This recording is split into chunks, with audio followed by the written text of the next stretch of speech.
Ici Monsieur Lambda. Aujourd'hui, c'est l'heure du contrôle technique pour ma Lexus qui est au fond.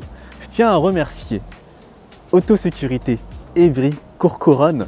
Les détails seront dans la description. Ce contrôle technique il fait partie du pack de codes promo que vous allez pouvoir vous offrir en participant au concours permettant de gagner la Lexus. Et oui, car si vous avez loupé la dernière vidéo par rapport à ma Lexus, oui, je la fais gagner. Vous pouvez participer au jeu concours en achetant un lot de codes promo que je propose avec des partenaires. Le jeu concours aura lieu jusqu'au 1er juillet. Tentez votre chance, c'est 3,99 €. Allez, retour à la vidéo. On va vous expliquer toutes les étapes d'un contrôle technique avec le technicien. C'est parti. Ahmed, bonjour. Bonjour. Merci de m'accueillir. Avec plaisir. Merci aussi pour le code promo. Avec plaisir aussi. Hein, pas de bon, souci. c'est Bon, pas tu m'as un peu, pour tes abonnés, tu m'as un peu...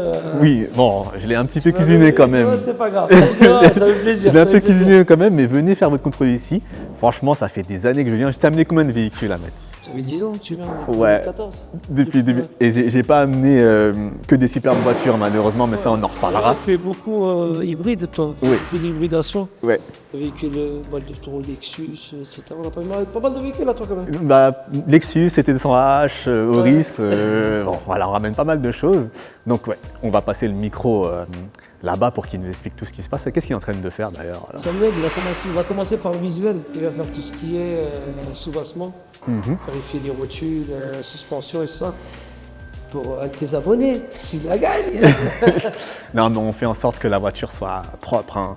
Là, il y a encore des travaux à faire dessus, mais on commence par la base. En plus, on va te dire au moins un petit minimum ce qu'il y a à faire. Ok. Bah, ça va être pour Sébastien derrière. Donc, on va commencer. Alors Samuel, qu'est-ce que tu nous fais? Bah là, je fais l'identification de la voiture, ça, je regarde le numéro de série. Normalement, tout est légal, hein. Oui, c'est pour toi. Là, on vérifie les numéros de frappe à froid, c'est le numéro qui est frappé sur toutes les voitures, plus le numéro de la plaque constructeur qui est sur le côté. Je savais même pas que toutes les voitures avaient ce numéro frappé comme ça. Donc ça, c'est en usine, ça. Ouais, en fait, la plaque sur le côté, ça c'est pour la police, c'est pas nous, on contrôle pas ça. Donc toutes les voitures, les numéros sont frappés soit sur le tablier, soit sur le côté droit de la voiture. Ça dépend des modèles, il y en a partout, peut être sur le plancher, dans le coffre. Mais c'est que le côté droit ou sur le tablier. Ok, comme quoi on en apprend, c'est mon 7e contrôle technique et on en apprend encore. Là on vérifie tout ce qui est joué dans la direction, la dimension des pneus, voilà, voir si les pneus sont dans le bon état, si les pneus correspondent au type de véhicule. Alors, précision très importante, hein. Là je me trouve avec lui, avec Samuel, mais normalement vous n'avez pas le droit d'être dans cette zone, hein. Il faut le préciser, c'est un disclaimer. Ne sautez pas sur les commentaires en me disant que j'ai pas le droit d'être là. Normalement, oui, en effet, je n'ai pas le droit d'être là. Mais c'est Ahmed qui nous a permis d'y être aujourd'hui. Voilà, vous voyez, hein. Centre de contrôle, c'est interdit. On continue à regarder l'état de la voiture. Alors, ton verdict? Donc, il y a un petit peu de corrosion sur le berceau arrière. Au niveau du berceau, là, un peu corrodé. Le véhicule a dormi dehors, quoi. Ouais, ça a bien dormi dehors, je te le confirme.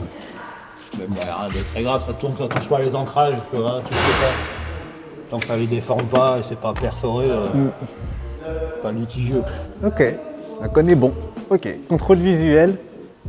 Et ensuite, qu'est-ce qu'on fait? Bah là, je vais aller au niveau de la pollution. Pollution, ouais. Ok, c'est parti. Et j'ai cru que quand il y a une double sortie d'échappement, tu mets des sondes dans les deux? Non. Non, juste une seule? À l'époque, oui. On mettait dans les deux échappements, il fallait prendre la plus défavorable. La sonde est installée. J'ai un peu chaud là. Je suis pas sûr là. Je suis pas très serein. Attends que la voiture chauffe un petit peu. Ok. On va mettre un peu de temps pour ça. Alors là, il y a beaucoup de bruit. Donc là, ça mesure là maintenant. L'essence, ça serait entre 2500 et 3000 tours. Verdict, quelques secondes. Après, c'est un véhicule qui a été bien entretenu, donc normalement, pas de souci. Croise les doigts.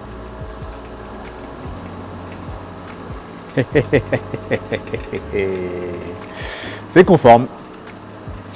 Pollution, c'est ok. On va passer au contrôle du ripage et suspension, si je ne dis pas de bêtises. Pas, suspension et freinage. J'ai le droit de monter avec toi? Réglementairement, non. Après, tu peux faire une vidéo là. Tout seul, ok, ça marche, c'est bon. Par contre, tu peux baisser la fenêtre. Je vais baisser la fenêtre, ce sera comme si on était avec toi. Là, c'est mon moment préféré dans les contrôles techniques.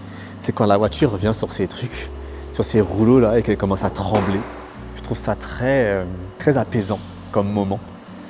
Souvent mes voitures elles le passent sans aucun problème, surtout au niveau du freinage avec les hybrides qui freinent souvent très bien et ça donne de superbes résultats en termes d'équilibre de freinage et j'aime beaucoup. Donc là on est parti, il y a plein de petits chiffres qui s'affichent là-bas, je ne sais pas forcément ce que ça veut dire. Donc là c'est le freinage.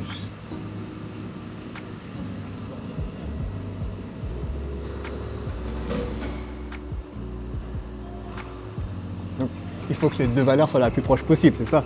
Dans un véhicule neuf n'est pas à zéro, le temps que ça se rode, Bien sûr. plaquettes.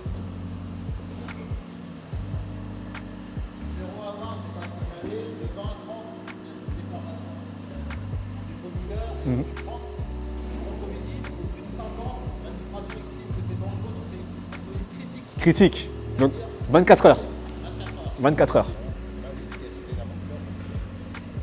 Vous avez entendu, l'efficacité de l'amortisseur est nickel. J'avoue que je suis un peu surpris. On démarre les mesures sur l'essieu arrière au niveau du freinage. Donc je vais m'approcher de l'écran.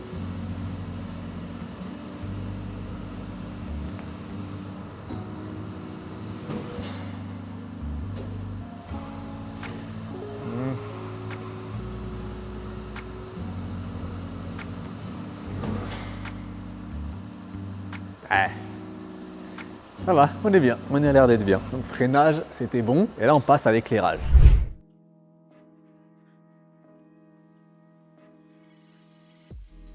Et c'est la fin du contrôle technique.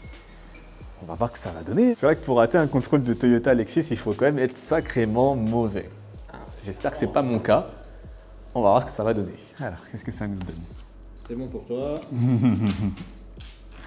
Waouh! Comme je t'ai dit, bon ça c'est l'état du phare à gauche là qui est un peu opaque. Oui. Bon ça c'est les rayons anti-brouillard qui sont hors tolérance. Au niveau de ça c'est la machine. Hein. Oui. Ils sont trop. Bon, Et l'état général des voitures. ça c'est la corrosion qui est au niveau du berceau comme je t'ai montré. Ouais. Voilà, c'est toujours ça. Les pneus sont nickel, les freins nickel. Il n'y a rien quoi.